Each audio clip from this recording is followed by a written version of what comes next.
Welcome to the WWE Week in Review, episode 290.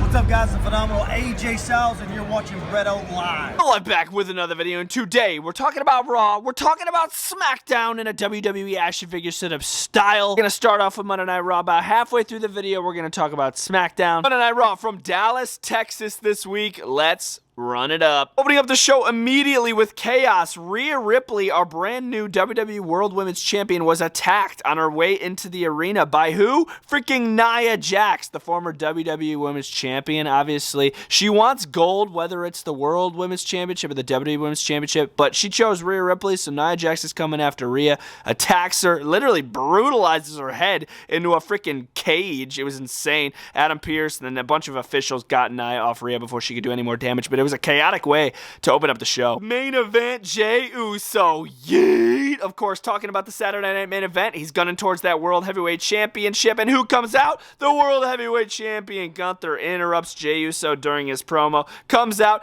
gets insulted by Jey Uso, because Jey Uso has main evented at WrestleMania. Gunther has not, so Gunther gets pissed off, and he attacks Jey Uso. Jey Uso gets the better of Gunther, and then holds up the World Heavyweight Championship. It'll probably be the only other time we see Jey Uso hold up that World Heavyweight Championship, but man, it was a heck of a sight. Yeet! I can't wait for their match at the Saturday Night Main Event happening tonight, baby. Our opening match was Rey Mysterio, Hall of Famer, versus first ballot Hall of Famer Kofi Kingston. This match was actually really decent. We had Xavier Woods. You guys see him over there? Xavier Woods was causing a bunch of shenanigans during this match, so he got kicked off of ringside by the referee. And then Rey Mysterio would proceed to roll up Kofi Kingston, beat Kofi Kingston, but then Xavier Woods would come back, attack Rey Mysterio. Then it was 2-on-1, but you already know Rey Mysterio's got some backup in the form of LWO, so Joaquin Wilde and Cruz del Toro run out. The New Day pretend like they're running away, but then they run back into the ring, and then they attack LWO from behind, and then they kind of just hightail. The LWO didn't even get the best of the New Day. The New Day just ran away. They got the best of the LWO, even though they technically lost. You gotta remember, Rey Mysterio still won this match, but New Day's creating a lot of enemies, man. Sami Zayn has entered the Royal Rumble, and he wants the WWE World Heavyweight Championship. I was wondering who could interrupt this. I was thinking maybe Seth Rollins, because he tried to open up Sami Zayn's eyes last week, telling him,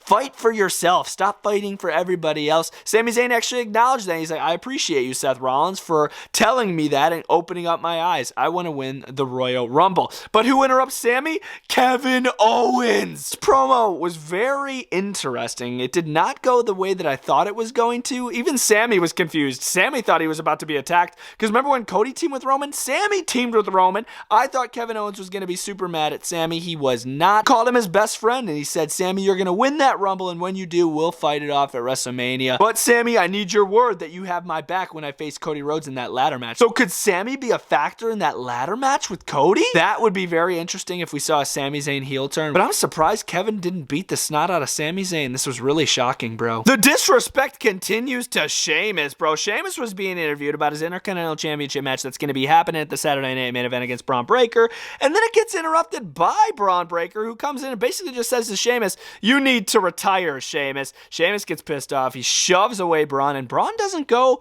back for an attack. He doesn't retaliate. Braun kind of just walks away. I'm like, very interesting. I'm really curious to see what's going to go down between them and their IC Championship match. It ought to be great, no doubt about that. CM Punk had a little in-arena interview with Jackie Redmond, and dude, this interview was hype. Bro called out Hulk Hogan, obviously talking about the Rumble. He's like, I'll throw Hulk Hogan's dusty ass over the top rope. Called out John Cena. Like, bro, nobody is stopping CM Punk from throwing 29 other men over that top rope in the Rumble. Could he win the Rumble? Hey, Rumble predictions coming up soon, guys. Stay tuned. Penta says, this is my second match in WWE, and I'm going to take a big W. Dude, he fought Pete Dunne. Last week, Chad Gable. This week, Pete Dunne. Pete Dunne as a challenger for Penta's, like, that's just amazing. Coming off the tongue. This was a great match. Back and forth action. I was expecting Chad Gable, okay? I was expecting Gable to get involved here. He did not. Instead, Gable just had a little backstage segment with Dominic Mysterio, getting some information about another luchador or something, so that was weird. But yeah, no Chad Gable getting involved here. Penta kind of just took the W with the Penta driver. 1, 2, 3. Beats Pete Dunne. Dunne, great match. Who is Penta's next opponent? Probably going to be a rematch with Chad Gable, if I had to guess. But hey, all I got to say is, cero miedo. Bayley has announced that she is officially on Monday Night Raw as a Raw superstar, and she entered the Royal Rumble. Could Bayley win the Rumble for the second time? Bayley fights Nia Jax one-on-one. Match was actually really good between these two. It was long, it was good, a lot of kickouts. We did have Roxanne Perez on ringside once again, very similar to SmackDown. She was on ringside distracting Bayley. Bayley actually gave her a little right hand, and then Roxanne Perez got escorted by security. That kind of distracted Bayley, and then Nia Jax was able to pick up the victory with her little annihilator in the corner. So Nia Jax still looking good, bro. Still dominating even when she's not a champion. What's going to go down between Roxanne Perez and Bayley? I'm curious there. And then after Nia Jax beat Bayley, who comes out for a little revenge? Rhea bloody Ripley. Rhea Ripley, like I said earlier, attacked before the show even began in her walk into the arena, being slammed into that cage. So Rhea Ripley's going to come out, get a little revenge on freaking Nia Jax. She'd jump off the announce desk, take out Nia and a bunch of WWE officials, and she'd grab a microphone and say, Saturday night main event. So look at Nia Jax already getting a World Women's Championship match. That's insane, bro. That's crazy. She just lost her title, bro. But hey, Rhea Ripley ought to beat her. Hopefully a riptide to Nia Jax. Could you imagine that? That would be sick. Logan Paul got a little hype video once again, just telling us that he's going to be full-time in WWE and he's going to be the best there is. I'm still salty about last week. I wanted the new IC champ in the women's division to freaking be Dakota Kai. It shouldn't have been Lyra. Lyra had a little hype video that they played about her future as Intercontinental Champion. She's going to be a boring champion. I hate to be judgmental like that, but I just think she's going to be boring. Anyways, Dakota Kai and Io Sky Damage Control went up against the PFC's Zoe Stark and Shayna Baszler. Pretty solid tag team match here. Dakota Kai and Io Sky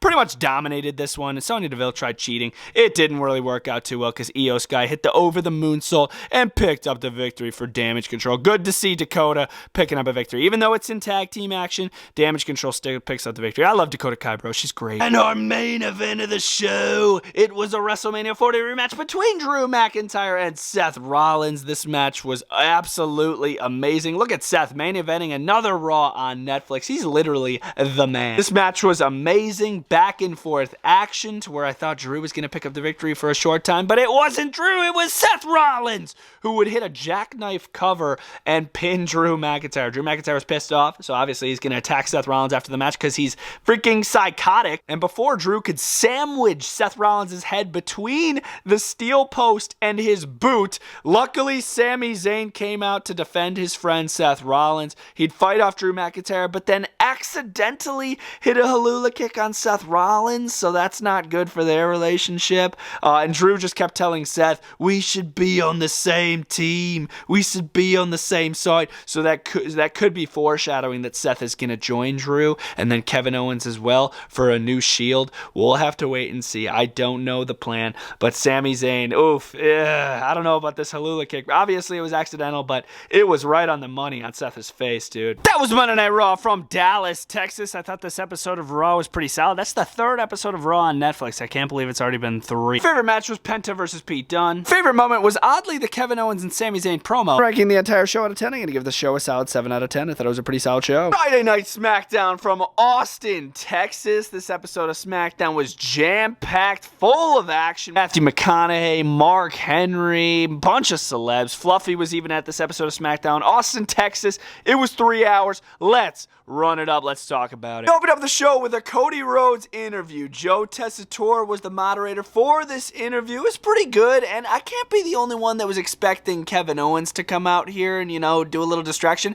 There was nothing. Nobody got involved here. It was just a clean interview with Joe Tess and Cody Rhodes. Cody Rhodes is ready for the Royal Rumble, and he said, Kevin Owens, good luck. Elton Prince, Kit Wilson, Pretty Deadly. They had a tag team match up against MCMG, Chris Sabin, and Alex Shelley. This tag match was actually really good. Pretty Deadly's low-key growing on me. I wasn't always a big fan of them, but they're low-key good in the ring. This match was pretty decent. Pretty Deadly wanted DIY to help them out, but they did not. DIY is definitely using Pretty Deadly just to their own benefit. So Pretty Deadly lose this match. MCMG pick up the victory pretty easily. I mean, they hit the Skull and Bones double team, which was pretty good. I love Motor City Machine Guns. don't think they get a really big reception from the crowd as they should. I feel like the crowd should be going crazy for MCMG, but yeah, they picked up the victory over Pretty Deadly. The transfer window is open for SmackDown, so Miz from Monday Night Raw has been transferred to SmackDown. How interesting is that? And at first I'm like, oh, Miz is probably going to be pretty happy about this because Karrion Kross won't be up his ass anymore. But that's not the case because I forgot that the Wyatt 6 is on SmackDown, so they might still have some pent-up animosity towards The Miz. So maybe The Miz is cooked. He looked for some new friends this episode of SmackDown. Kevin Owens was pissed off about the opening interview because Joe Tess interviewed Cody, but I guess Kevin Owens wasn't worth an interview, so he was a little insulted.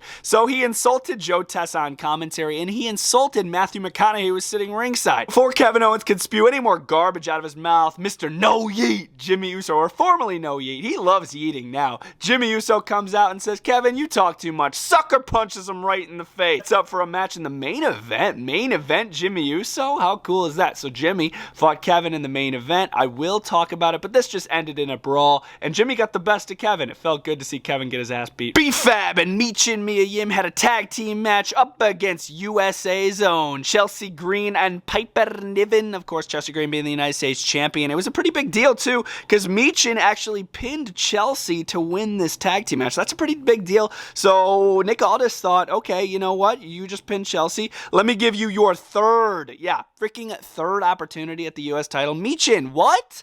Why is Michin getting another opportunity at the freaking U.S. title? Yeah, okay, she just pinned Chelsea Green, but that's luck, bro. There's no way Michin beats Chelsea. There's no way. She's lost already twice to her. They're going to fight it off next week for the U.S. title. I mean, it ought to be a decent match, but bro, Michin's not winning that. I loved this little interaction. Tiffany Stratton was celebrating her championship. She was talking about the Royal Rumble, whoever wins. They're all fighting to face her. She's the center of attention. I was shocked. She got interrupted by Rhea Ripley. Well, that was the first person that interrupted her. Anyways, Rhea and Tiffany Stratton going at it. They low-key respect each other. Champion versus champion. They respect each other, so I thought it was pretty cool. But then they get interrupted by multiple women. Bianca Belair, Naomi, Raquel, Liv, Candice, Nia, a bunch of women declaring for the Royal Rumble match and kind of just getting in the face of Tiff and Rhea. It ends in an all-out brawl, as you would expect, and then it leads to a 6-woman tag team match, which was actually pretty decent. So the teams were Naomi, Bianca, and Rhea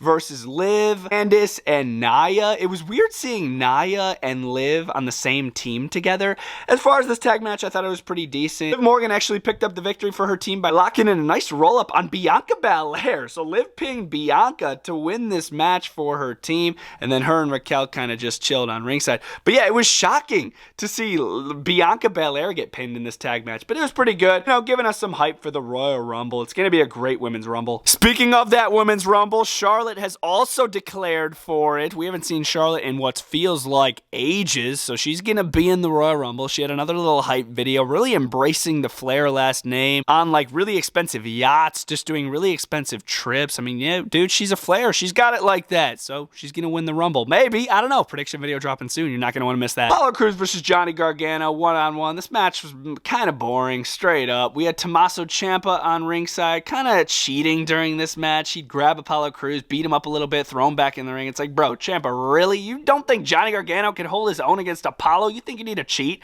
for this? That's crazy. Anyways, MCMG come out. They kind of just distract Gargano and Ciampa, allowing for Apollo to beat Johnny Gargano, which I thought was really shocking. Kind of just rolled him up, picked up the victory over Gargano. And then later, MCMG would announce that they're going to be getting a tag team title match at the Royal Rumble up against DIY in a 2 out of 3 falls match. So that's huge news. It's not just a regular tag match. 2 out of 3 falls tag match. You know how awesome that's going to be, dude? That's going to be great at the Rumble. But as far as Apollo beating Gargano, I don't really care. Tama Tonga had a match one-on-one with LA Knight. LA Knight's still trying to get the best of the new bloodline because they screwed him out of his U.S. title match with Nakamura. So LA Knight still is pissed off at the bloodline. He would beat Tama Tonga with the BFT while also taking out Jacob Fatu. So that would piss off Jacob Fatu. Jacob Fatu would attack LA Knight immediately after the match.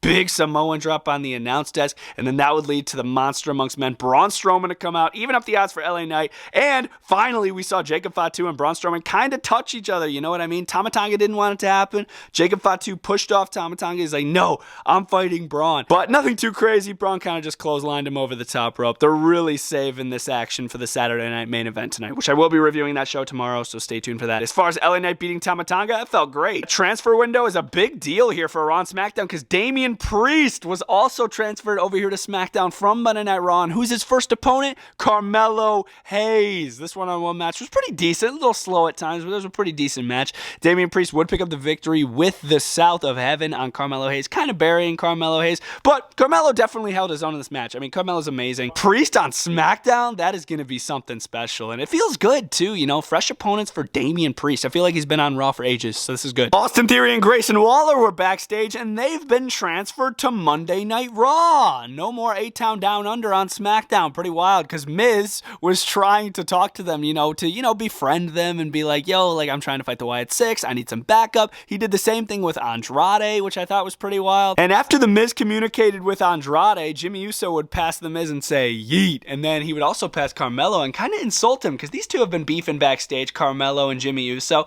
So as Jimmy Uso was making his entrance for the main event, Carmelo Hayes would attack Jimmy Uso. I'm like, oh my god, dude, this is before a Kevin match. Like, this is not going to go well for Jimmy Uso. Carmelo gets taken away by WWE officials. And then we get to our main event, which was Kevin Owens versus Jimmy Uso. This match was pretty freaking decent. I enjoy Jimmy. I enjoy Kevin. Kevin Owens did pick up the victory with the pop-up powerbomb, as you would expect. He's got to look good going into the Saturday night main event, of course. The contract signing with Cody Rhodes. Did anybody notice Kevin Owens' shirt during this match? He was wearing a Naomi shirt. And yes, Jimmy Uso is the husband of Naomi, but I kind of dove a little deeper into this. I was thinking maybe Kevin's wearing that shirt because Kevin's a heel. Could Naomi also be possibly foreshadowed as a heel because Naomi was the one that attacked Jade? You ever think of that? But Kevin Owens beats Jimmy Uso with the pop-up powerbomb. After the match, looks to deliver a package pile driver on the announce desk. Cody Rhodes is like, no, that is not going to happen. Just like last week where Cody Rhodes saved Rey Mysterio from a career-threatening injury, he also saved Jimmy Uso